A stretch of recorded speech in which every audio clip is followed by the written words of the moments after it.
दिखा रहे हैं 35 लाख करोड़ का, आपसे बेहतर कौन जानेगा। यही सब इंडस्ट्रियल एरिया है, मुसाफिर खाना, जगदीशपुर, रायबरेली।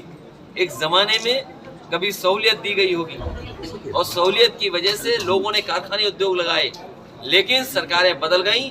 वो उद्योगपति, कारखाने लगाने वाले लोग अपनी सहूलियतें लेकर के यहाँ से भाग गए, कारखाने वैसे के वैसे खड़े हैं। अखिलेश भाई, आप 2024 की बुलडोजर चला था। वो लोग जो बीजेपी को वोट डाल के आए थे, वो सड़कों पे खड़े थे बुलडोजर के खिलाफ। इस देश को कानून और संविधान से चलना चाहिए। कानून और संविधान हमें बचाता है, गरीब की हमारी मदद करता है। ये बाबा साहब भीमराव अम्बेडकर जी का संविधान नहीं मानते हैं, ये दूसरा संविधान चला रहे हैं, पता नहीं कौन सा संविधान है। और फिर विधानसभा में मुख्यमंत्री जी का ये कहना कि समाजवाद, ये मुख्यमंत्री जी को जानकारी नहीं किसी बात की। ये संविधान तो पढ़ा ही नहीं है। अगर संविधान पढ़े होते तो प्रेमबल पढ़ते तो उसमें समाजवादी शब्द है, और समाजवाद के बिना लोकतंत्र और बिना लोकतंत्र के हुए सेकुलरिज्म, ये कैसे संभव है। हमारा देश सेकुलर हो, सोशलिस्ट हो, डेमोक्रेटिक हो, ये हमारी जनता और बाबा साहब ने और आज़ादी के समय लोगों ने तय किया है। ये बीजेपी के लोगों को पता ही नहीं है समाजवाद क्या है। इन्हें खुद का नहीं पता, क्योंकि ये जान ही नहीं रहे महंगाई कितनी बढ़ गई है, और सड़कों पर सांड अभी भी घूम रहे हैं। ये जो 40 लाख करोड़ का सपना दिखा रहे हैं, 35 लाख करोड़ का, आपसे बेहतर कौन जानेगा। यही सब इंडस्ट्रियल एरिया है, मुसाफिर खाना, जगदीशपुर, रायबरेली। एक ज़माने में कभी सहूलियत दी गई होगी और सहूलियत की वजह से लोगों ने कारखाने उद्योग लगाए, लेकिन सरकारें बदल गईं। वो उद्योगपति, कारखाने लगाने वाले लोग अपनी सहूलियतें लेकर के यहाँ से भाग गए, कारखाने वैसे के वैसे खड़े हैं। अखिलेश भाई, आप 2024 की लड़ाई शुरू कर दी है, पूरब से लेकर पश्चिम तक सबको एकजुट कर रहे हैं। हमारा गठबंधन जो आज है वो 80 की 80 सीटें लड़ेगा, और मैं अमेठी की जनता से कहूँगा कि ये सिलेंडर वाली सांसद को जरूर हराना। बीजेपी कह रही है कि मानक को लेकर जिस तरीके से विवाद हो रहा है, 3-3 हजार जेल में होंगे जा रही हैं। मैं आपसे कहना चाहता हूँ पत्रकार साथियों, मैंने सदन में भी कहा, हम समाजवादी लोग रामचंद्र मानस के खिलाफ नहीं हैं, लेकिन कुछ चीजों पर सवाल है। मैं ये जानना चाहता हूँ कि अगर मुख्यमंत्री आवास से मैं बाहर आता हूँ, जनता ने मुझे हरा दिया, जनता ने समाजवादियों को सरकार नहीं बनाने का मौका दिया, आप गंगा जल से नहलाएंगे, गंगा जल से आप साफ करेंगे। और फिर अगर शूद्र वाली बात है, मैं एक मंदिर में एक संत के कहने से जा रहा था, वहाँ पर एक पुजारी हैं, उनके कहने से मैं जा रहा था पूजा पाठ करने के लिए। ये बीजेपी के लोग कौन होते हैं जो काला झंडा देंगे और मंदिर में नहीं जाने देंगे? और इसलिए नहीं जाने दे रहे थे क्योंकि वो हम समाजवादियों को, खासकर पिछड़े दलित, उनको समझती है भारतीय जनता पार्टी। इनके पास कोई जवाब हो तो बताएं कि क्या किसी मुख्यमंत्री का आवाज से धोएंगे? क्या किसी को आप शूद्र समझकर उसको अपमानित करेंगे? और मैंने उदाहरण दिया, मैंने गैलीलियो थे साइंटिस्ट, एस्ट्रोनॉमिस्ट, मैंने सूर्य लगाता है, ये बात उन्हें नहीं पसंद आई, उसको सजा दी, लोगों ने माफी मांगी। जो फैसला उस समय था वो गलत फैसला था। मुख्यमंत्री जी आपको कहते हैं कि उन्होंने 1 डिस्ट्रिक्ट 1 प्रोडक्ट दिया, आपने 1 डिस्ट्रिक्ट 1 अपराधी दिया है।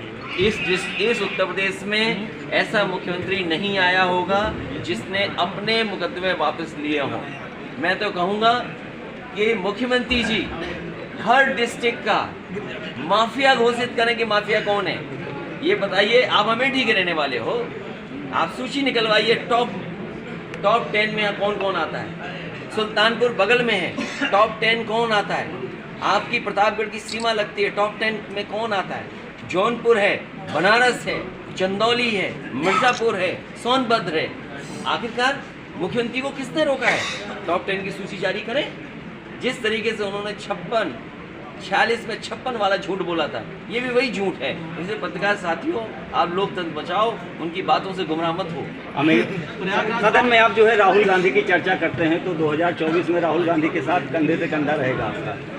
देखिए, 24 से मैंने कहा समाजवादी पार्टी जो उसके साथ चुनाव लड़ने जा रही है। राहुल गांधी के साथ गठबंधन रहेगा? देखिए, जो हमारा गठबंधन है उसके साथ। Thank you.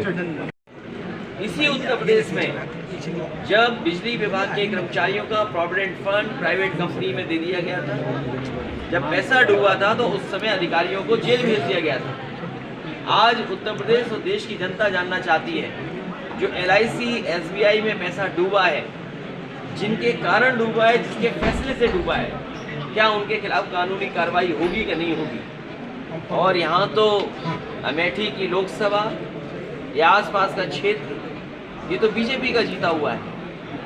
सुल्तानपुर से कौन MP? बीजेपी पे क्या है? यहाँ से MP कौन है? बीजेपी के MP।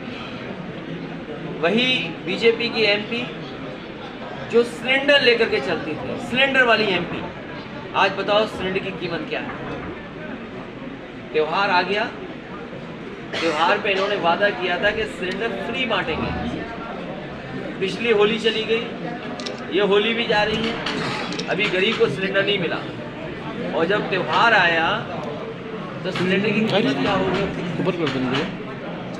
चीनी आपको बहुत सस्ती मिलेगी, न जाने कितने रुपए में बताया गया था कि चीनी सस्ती मिलेगी। बताओ, आज चीनी बाजार में लेने जाते हैं, क्या है? चीनी की कीमत क्या है बाजार में? आटे की कीमत बाजार में क्या है? रिफाइंड तेल की कीमत बाजार में क्या है? दालों की कीमत बाजार में क्या है? और हमारा किसान अगर आलू पैदा कर रहा होगा तो आज आलू की कीमत उसको नहीं मिल रही।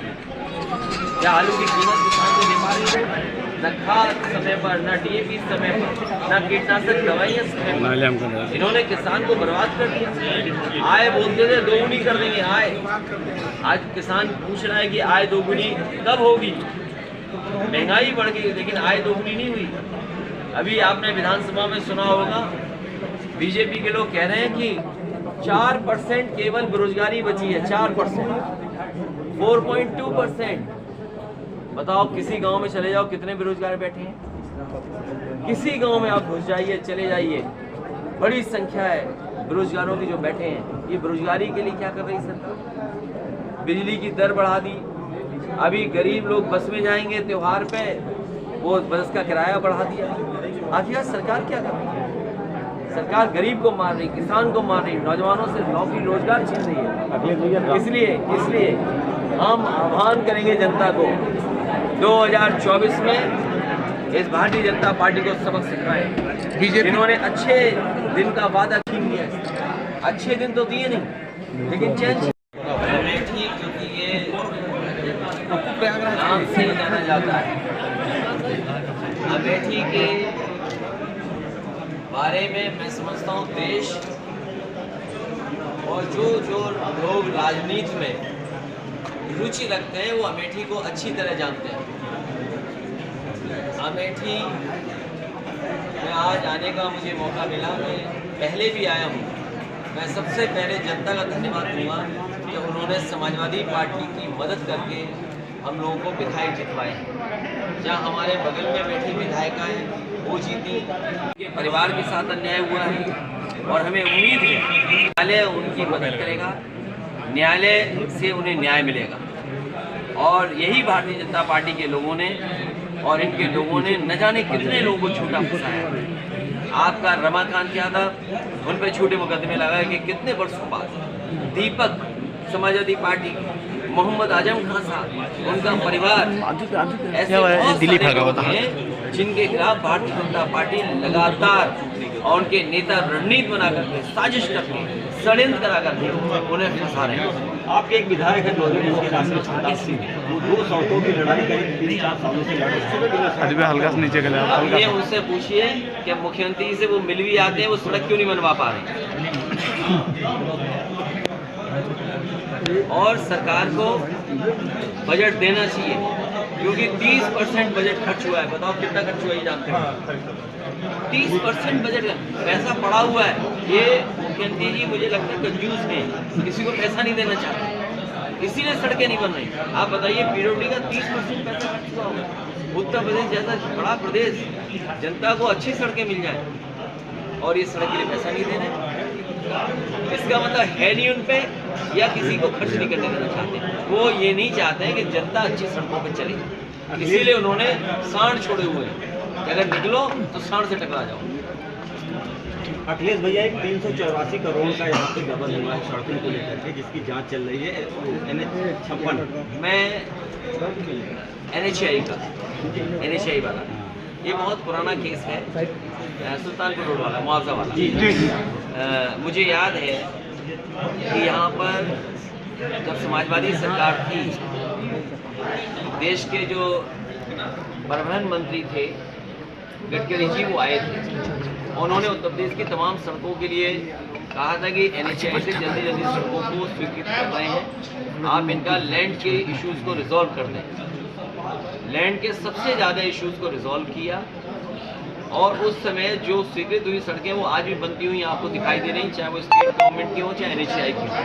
जितना समाजवादी सरकार उस समय सहयोग कर सकती थी की थी। अब ये जो मामला आया है और फिर चल रहा है अखबारों में, जिन्होंने ऐसा काम किया है, किसानों के साथ धोखा दिया है, जमीन को लेकर के गलत मुआवजा बांटा है, ऐसे अधिकारियों के खिलाफ कार्रवाई होनी चाहिए। Thank you.